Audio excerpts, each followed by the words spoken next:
நான் சொன்னேன், கவலை வந்தால் தாங்க நாங்கள் ஜெபத்துக்கே வருவோம். அவர் சொல்றாரு, கவலையே இல்லாமல் ஜெபத்துக்கு வா.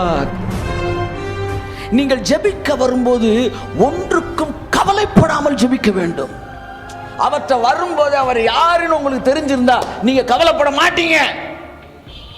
கவலையே இல்லாமல் ஜெபிப்பதுதான் புதிய ஏற்பாட்டு ஜெபம். அவர் அழுகையையும் சத்தத்தையும் வைத்தல்ல, உங்கள் மனதில் இருக்கிற விசுவாசத்தை பார்த்து உங்களுக்கு பதில் கொடுக்கிற தேவனாய் இருக்கிறார்.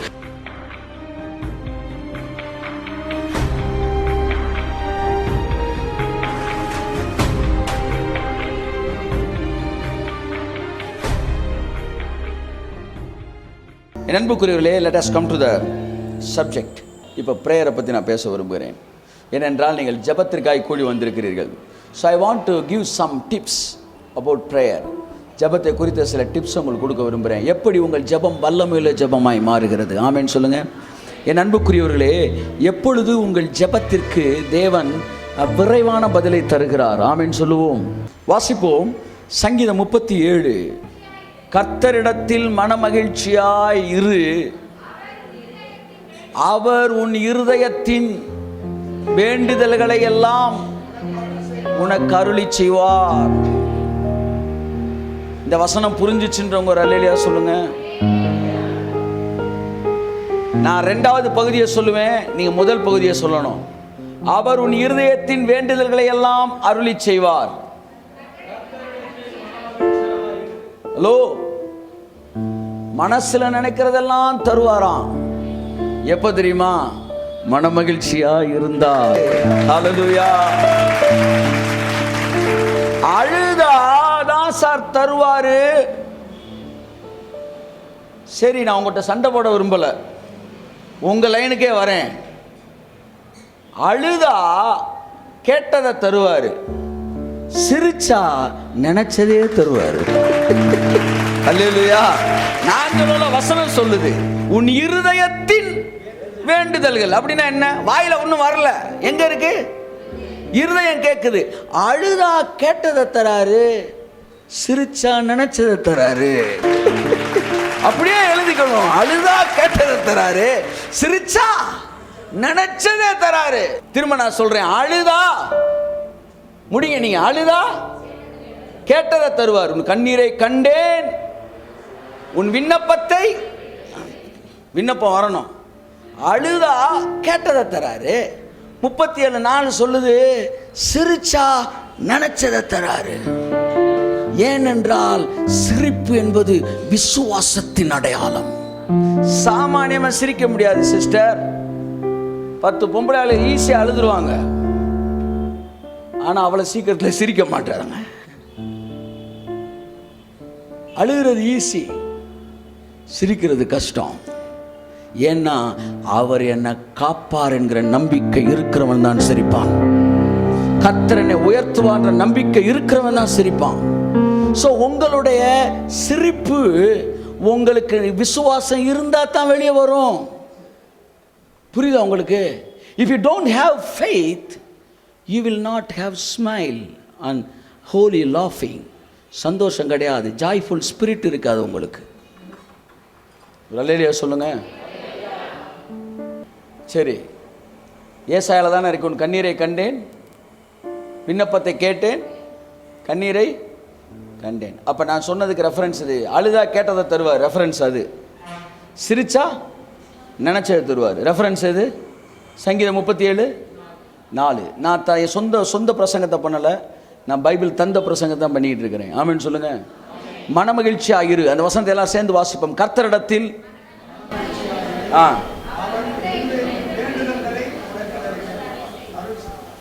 ஆமென். உங்க பலனை எப்படி கண்டுபிடிக்கலாம் தெரியுமா?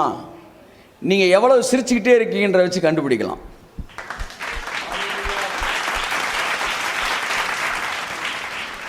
உன் பலனே உன் சிரிப்பு தான். ஹலோ, உங்களுடைய வேற எதையோ வச்சு உங்க பலத்தை கண்டுபிடிக்கலான்னு பைபிள் சொல்ல. அவற்றை மனமகிழ்ச்சியா இருக்கிறதா உன்னோட பலன். ஆபத்து காலத்தில் சோர்ந்து போவாயானால் அதுக்கு அர்த்தம் என்னன்னா, உன் பலன் குறுகினது என்று அர்த்தம். ஆபத்து காலத்துல சோர்ந்த உடனே பலன் குறுகல. சோர்ந்தினா உனக்கு குறி இருக்கு, அதான் சோர்ந்துட்ட. மன மகிழ்ச்சியா இருந்தா நீ பலனா இருக்கிற.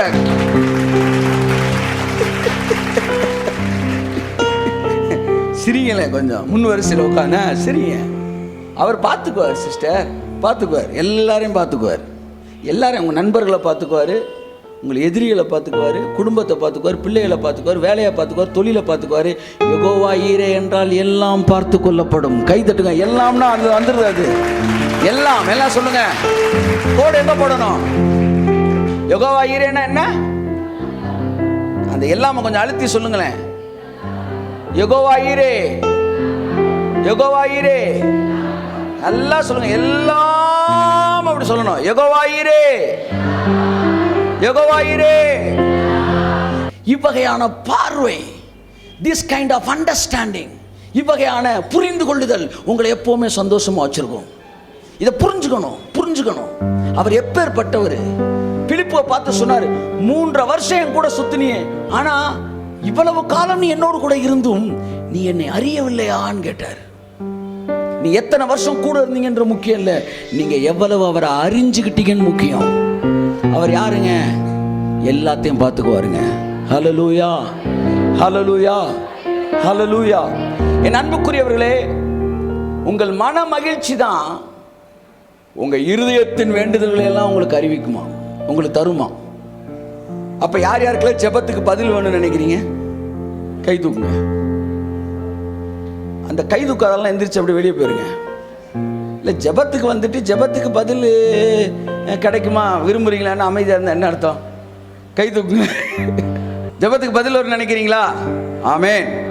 அப்போ என்ன அர்த்தம்னா, உங்கள் மனசில் இருக்கிறதுக்கெல்லாம் எப்போ பதில் வரும் தெரியுமா? கர்த்தரிடத்திலே மன மகிழ்ச்சியாயிரு.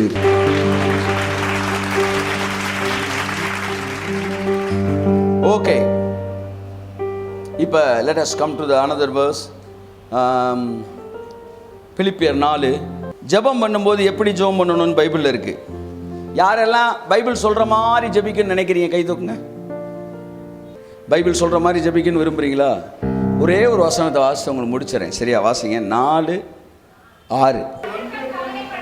நீங்கள் ஒன்றுக்கும் கவலைப்படாமல் எல்லாவற்றையும் குறித்து உங்கள் விண்ணப்பங்களை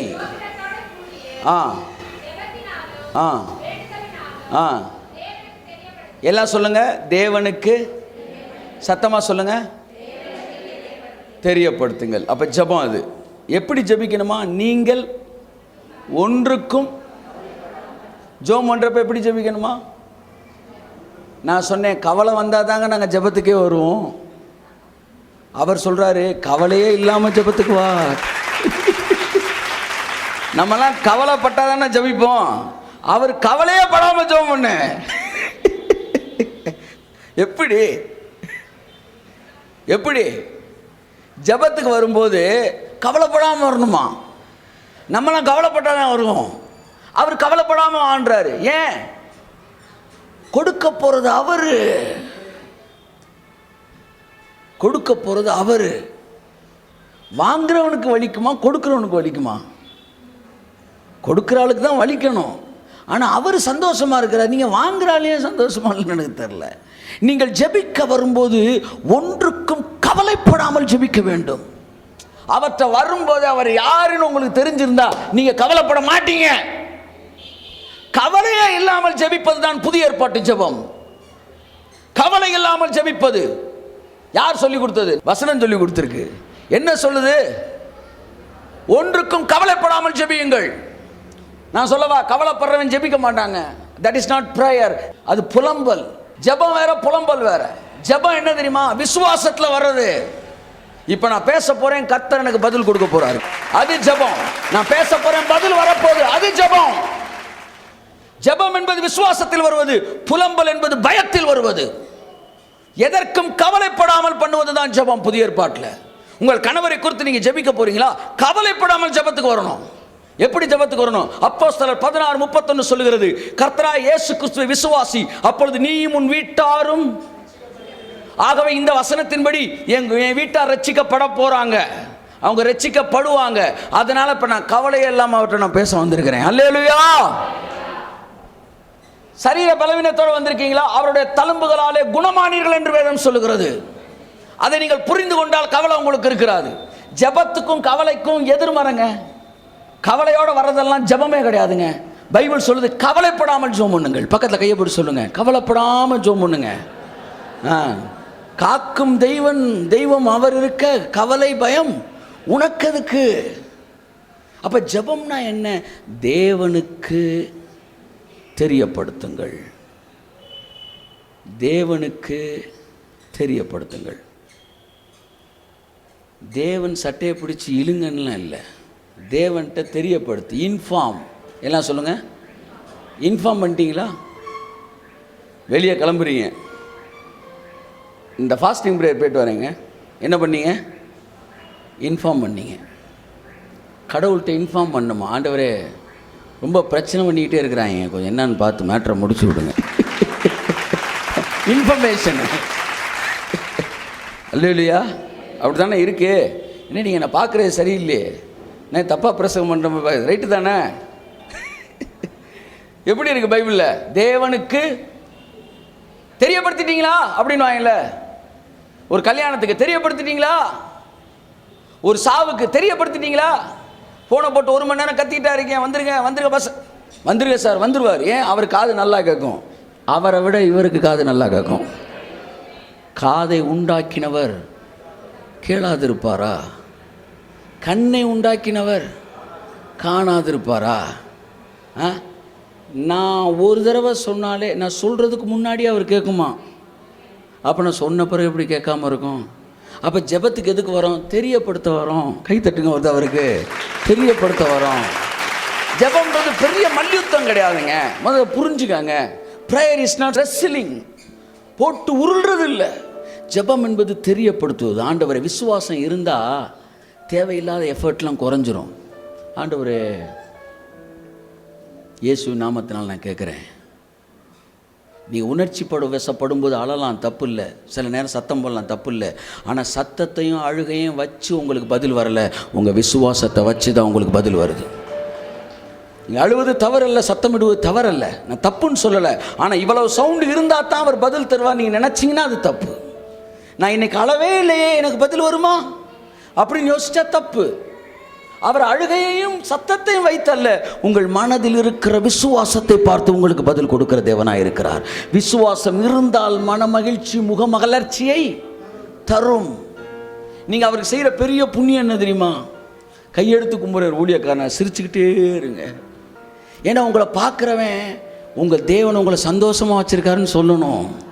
அப்படி சொல்லணும். பார்த்தாலே தெரியுது நீ ரட்சிக்கப்பட்ட பிறகு எப்போ பார்த்தாலும் நீ சொல்லணும். நீ அவருக்கு அவ கண்ணை கசக்குனா யாருக்கு கெட்ட பேரு? யாருக்கு கெட்ட பேரு? ஒரு பொண்ணை கல்யாணம் கட்டி கொடுக்குறீங்க, அவன் வந்து கண்ணை கசக்கிட்டு நிற்கிறானா, யாரு மேல கெட்ட பேரு? கணவர் மேலதான் கெட்ட பேரு. நீங்க கண்ணை கசக்குறீங்கன்னா யாருக்கு கெட்ட பேரு? அவருக்கு கெட்ட பேரு. நீங்க சிரிச்சீங்கன்னா யாருக்கு மகிமை? பார்த்துக்குவார், கவலைப்படாதீங்க, பார்த்துக்குவாரு. உங்களை விட்டுருவார் அவரு? விட மாட்டார். அவருக்குன்னு ஒரு கோர்ட் இருக்கு, அவருக்குன்னு ஒரு நீதிமன்றம் இருக்கு, அவருக்குன்னு ஒரு லா இருக்கு. அந்த லால அவர்